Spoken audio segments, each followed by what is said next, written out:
بسم اللہ الرحمن الرحیم۔ لاکھوں کروڑ درود و سلام محمد وال محمد کی ذات پر۔ السلام علیکم ناظرین، میں ہوں آپ کا میزبان سید محمد حسنین، قصہ ٹی وی کے پروگرام قصص الانبیاء کے ساتھ۔ پچھلے پروگرام میں ہم نے بات کی تھی تخلیق کائنات کے سلسلے میں اور فرشتوں کے حوالے سے۔ آج کے اس پروگرام میں ہم مزید فرشتوں کے حوالے سے بات کریں گے۔ آج کے پروگرام میں ہمارے ساتھ شامل ہیں مولانا علی حسن شگری صاحب، جو کہ روشنی ڈالیں گے فرشتوں کی خلقت کے بارے میں۔ جی مولانا صاحب۔ بسم اللہ الرحمن الرحیم وبہ نستعین۔ السلام علیکم ورحمۃ اللہ وبرکاتہ۔ نہایت ہی شکر گزار ہوں قصہ ٹی وی کے، انہوں نے یہ موقع ہمارے لیے فراہم کیا۔ جی، آپ نے سوال کیا ہے کہ فرشتوں کے سلسلے میں اور فرشتوں کے بارے میں کہ تخلیق فرشتے، تخلیق ملائکہ کے کیا مراحل ہے۔ تو ملائکہ عربی میں ملائکہ ہی کہتے ہیں،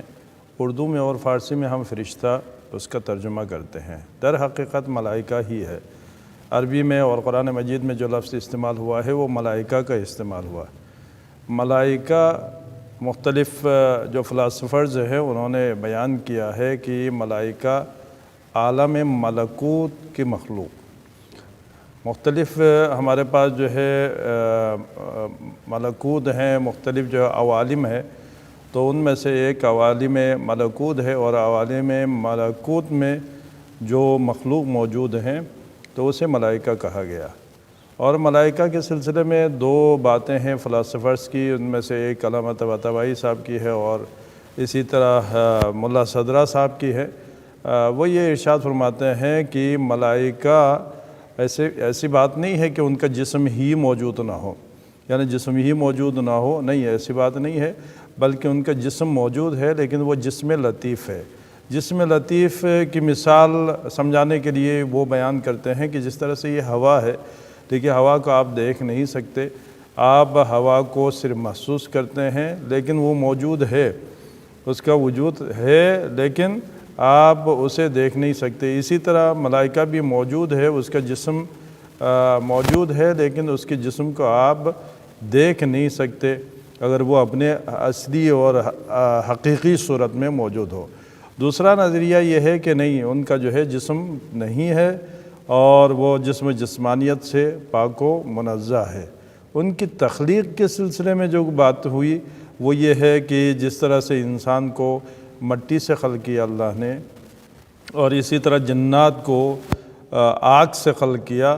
تو ملائکہ کو پروردگار عالم نے نور سے خلق فرمائے، اس لیے اسے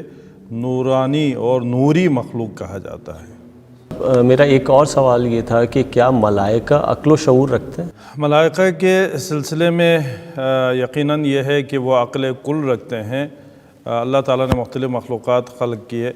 ان میں سے ملائکہ ہے کہ جسے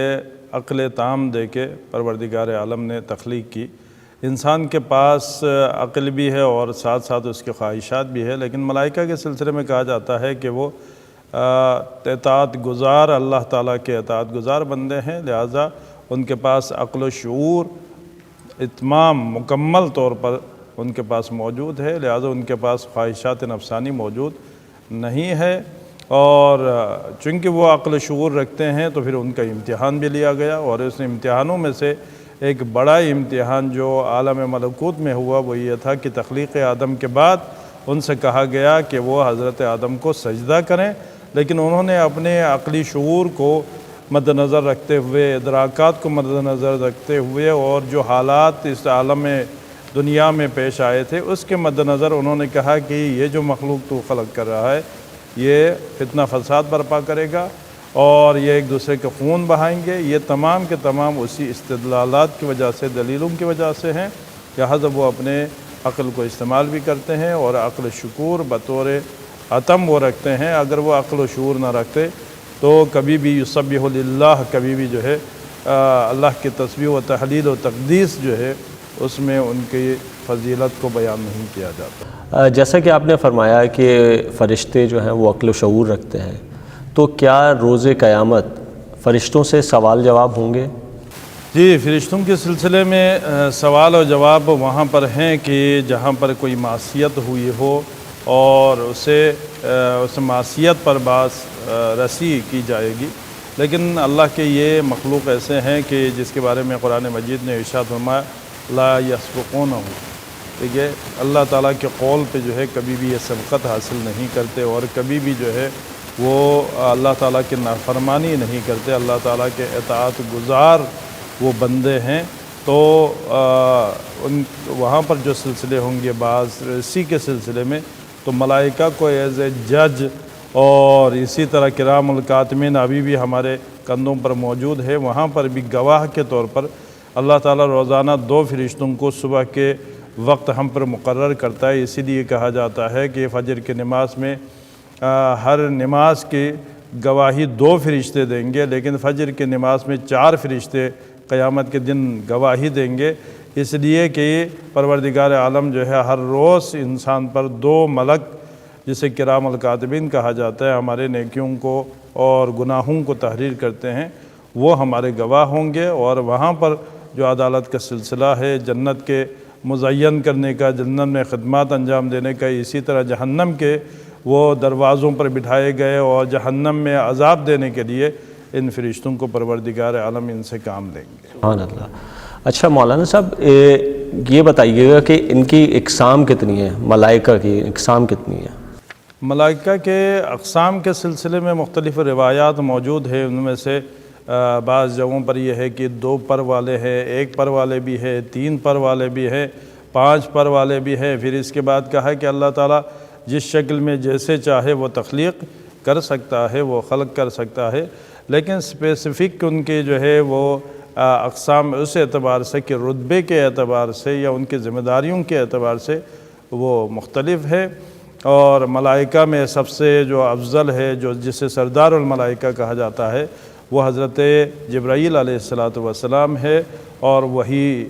لانے میں امین ٹھہرے، اور سب سے بلند مرتبہ حضرت جبرائیل علیہ السلام کا ہے۔ کیا ملائکہ آج بھی انسانوں کے ساتھ رابطے میں ہیں؟ جی، ملائکہ کے ساتھ ملائکہ جو ہے انسانوں کے ساتھ رابطے میں موجود ہے، اس لیے کہ ہمارے پاس نص قرآنی موجود ہے کہ قرآن مجید کی یہ آیت آج بھی قرآن مجید میں موجود ہے، تنزل الملائکۃ والروح، سورہ قدر کی آیت ہے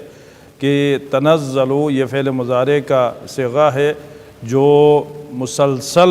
اترنے پر گواہی دے رہا ہے، لہٰذا رسول اللہ کے زمانے میں بھی، اس سے پہلے بھی اور اس کے بعد بھی ملائکہ زمین پر اترتے ہیں، اور تنزل الملائکۃ والروح، ملائکہ بھی زمین پر اترتے ہیں شبۂ قدر میں، اور اسی طرح روح بھی جو کہہ رہے ہیں کہ ایک ایسے مخلوق ہے جو فرشتوں سے بھی بلند و بالا ہے، وہ بھی زمین پر نازل ہوتے ہیں۔ اب سوال یہ پیدا ہوتا ہے کہ کس پر نازل ہوتا ہے، لہٰذا اس کے جواب کسی کے پاس موجود نہیں ہے۔ اگر کسی کے پاس موجود ہے تو صرف اور صرف جو ائمہ علیہ السلام جو مکتب اہل بیت سے وابستہ ہے ان کے پاس موجود ہے کہ ہم یہ کہتے ہیں کہ رسول اللہ پہ ملائکہ نازل ہوتے تھے، وہ وحی لے کے آتے تھے۔ رسول اللہ کے بعد وحی کا سلسلہ جو قرآن کا سلسلہ ہے وہ تو منقطع ہو گیا، لیکن تمام عالم کے امور لے کے وقت کے امام کے پاس، یعنی رسول اللہ کے بعد حضرت علی کے پاس، پھر اس کے بعد امام حسن کے پاس، امام حسین کے پاس، آج بھی ملائکہ نازل ہو رہے ہیں۔ ہمارے وقت کے امام حضرت امام مہدی عجل اللہ تعالی شریف کے خدمت میں آتے ہیں، اور اسی لیے ہمارے پاس بہت سارے روایتیں، اس میں سے اصول کافی کی روایت موجود ہے۔ کسی نے سوال کیا کہ مولا و آقا آپ نے کیا فرشتوں کو دیکھا ہے؟ تو فرمایا کہ شبۂ قدر میں یہ فرشتے ہمارے چاروں طرف طواف کرتے ہیں، ہمارے چاروں طرف طواف کرتے ہیں اور ہم سے گفتگو کرتے ہیں۔ ایک صحابی اسی اصول کافی کی روایت ہے، ایک امام غالباً امام موسیٰ کاظم علیہ السلام کی خدمت میں پہنچا، تو انہوں نے کہا کہ دیکھا کہ امام کچھ چن رہے ہیں، تو اس میں کچھ پر و بال جیسی چیز ہے، تو کہا کہ مولا یہ کیا ہے؟ تو کہا کہ تمہارے آنے سے پہلے ابھی ہمارے پاس فرشتے آئے ہوئے تھے اور ان کے جسم سے یہ تبرکات گرے ہیں، یہ چیزیں گرے ہیں، ہم اس کو اٹھاتے ہیں اور اپنے بچوں کے تعویذ کے طور پہ، ان کے تعویذ کے طور پہ ہم اسے استعمال کرتے ہیں۔ تو اس سے معلوم ہوتا ہے کہ فرشتوں کا آنا جانا جو ہے وہ مسلسل اس زمین کے ساتھ ہے، اور وقت کے امام کے ساتھ ان کا رابطہ برقرار ہے۔ مولانا صاحب یہ بتائیے گا کہ فرشتوں کا جو گزر بسر ہے وہ کس طرح سے ہوتا ہے اور ان کی ذمہ داریاں کیا کیا ہیں؟ جی، ملائکہ کی جو گفتگو ہے ہم نے اس لیے چھیڑ رکھی ہے کہ اس لیے امپورٹنٹ ہے کہ قرآن مجید میں جس طرح سے اللہ پر ایمان رکھنا ضروری قرار دیا، رسولوں پر ایمان رکھنا ضروری قرار دیا، وہاں پر ملائکہ اور کتابوں کا بھی اس پر بھی ایمان رکھنا ضروری قرار دے دیا۔ اب سوال یہ پیدا ہوتا ہے کہ یہ فرشتے کرتے کیا ہے، کس لیے پروردگار عالم نے خلق کیا، ان کے کیا امور ہے؟ تو جواب، جیسا کہ آپ نے سوال کیا، جواب یہ ہے کہ سب سے پہلے یہ ہے کہ یسبحو، یہ جو ہے اللہ تعالیٰ کے حمد و ثنا میں مشغول رہتے ہیں، اللہ کی عبادت میں مشغول رہتے ہیں، جیسے کہ ہم نے پچھلے ریکارڈنگ میں یہ بتا دیا تھا کہ اللہ تعالیٰ نے ریت کے ذرات سے زیادہ اور پانی کے قطرات سے زیادہ ملائکہ کو خلق کیا ہے، اور ان کا کام یہ ہے کہ جو رکوع میں ہے رکوع میں ہے، جو سجدے میں ہے سجدے میں ہے، اللہ کے حمد و ثنا میں وہ مصروف رہتے ہیں، مشغول رہتے ہیں۔ اور فرشتے کچھ کھاتے نہیں ہیں، پیتے نہیں ہیں، لیکن اگر وہ جسم رکھتے ہیں تو بغیر کھائے پیے کیسے زندہ رہ سکتے ہیں؟ اس کا جواب یہ ہے کہ اس ملائکہ کے لیے اسی تسبیح و تحلیل کو، اسی عبادت کو ان کے لیے غذا قرار دے دیا ہے، لہٰذا ان کی زندگی کے لیے، اس کو زندہ رہنے کے لیے جب تک وہ تسبیح و تحلیل نہ کریں اس وقت تک وہ باقی نہیں رہ پائیں گے، لہٰذا یہی کھانا پینا ہی، یہی تسبیح ہی ان کے لیے کھانا پینا قرار پائے ہیں۔ اور ان کی جو ذمہ داریاں ہیں، وہ ذمہ داریوں میں سے بڑی ذمہ داری یہ ہے کہ وہ رسولوں پر وحی نازل کرے، اور پھر اس کے بعد قرآن مجید میں مثلا جناب میکائیل کے بارے میں بیان کیا گیا کہ ان کا کام، اور جو دوسرے فرشتے ہیں ان کا یہ ہے کہ مدبرات الامر، اس کائنات کی تدبیر کرنے والا ہے۔ اس میں سے بعض فرشتے ہیں کہ جو بندگان خدا کو رزق پہنچانے پر مامور ہے، کچھ ایسے ہیں کہ جو انسان کی حفاظت کے لیے مامور ہے، کچھ ایسے ہیں کہ جو عرش اعظم کے نیچے مومنوں کی استغفار اور ان کی گناہوں کی معافی مانگ رہے ہیں، کچھ مومنین کے لیے دعا کر رہے ہیں، کچھ ملائکہ ایسے ہیں کہ جو جنت کے دروازوں پر مامور ہے، کچھ ایسے ہیں کہ جو عرش اعظم کو اٹھائے ہوئے ہیں، کچھ جو ہے جہنم پر موکل ہے۔ اسی طرح حضرت اسرائیل کے بارے میں یہ اعتقاد ہے ہمارا کہ وہ جو بندگان خدا ہے ان کے روح کو نکالنے کے لیے مامور ہے۔ کچھ جو ہے اللہ کے رسول جب معراج پہ تشریف لے گئے تو ایک ایسے فرشتے کو دیکھا کہ جس کے ہزاروں ہاتھ ہے، ہزاروں ہاتھ کے ہزاروں انگلیاں ہیں، ہزاروں انگلیوں کے ہزاروں جو نشانات ہے۔ تو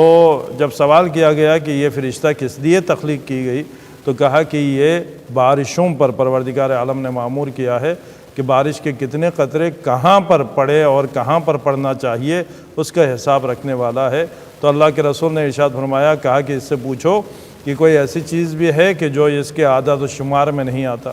تو اس نے کہا کہ پروردگار عالم نے مجھے خلق کیا ہے، تو لہٰذا کائنات کے ہر قطرے اور ذرے کا حساب رکھتا ہوں، لیکن ایک چیز ایسی ہے کہ جس کا حساب مجھ سے ممکن نہیں ہوتا۔ کہا وہ کیا ہے؟ کہا کہ اے محبوب خدا، اگر کوئی مومن 10 مرتبہ یا 10 مومن مل کے آپ پر 10 مرتبہ درود بھیجے، آپ اور آپ کے آل پر، تو ان کا حساب مجھ سے ممکن نہیں ہے اور مجھ سے حساب ہو نہیں پاتا۔ بہت شکریہ مولانا صاحب، آپ نے تفصیل سے بیان فرمایا کہ فرشتے کیوں خلق کیے اور ان کی کیا ذمہ داریاں ہیں۔ جی تو ناظرین، امید ہے آپ کو یہ پروگرام پسند آیا ہوگا۔ اگر آپ کو اس سلسلے میں کوئی بھی سوال ہے تو وہ دیے گئے واٹس ایپ نمبر پر میسج کریں، ہم کوشش کریں گے کہ آپ کے تمام سوالات کو اگلے پروگرام میں شامل کر سکیں۔ اب دیجیے مجھے اجازت، اگلے پروگرام تک کے لیے آپ کا میزبان سید محمد حسنین، اللہ حافظ۔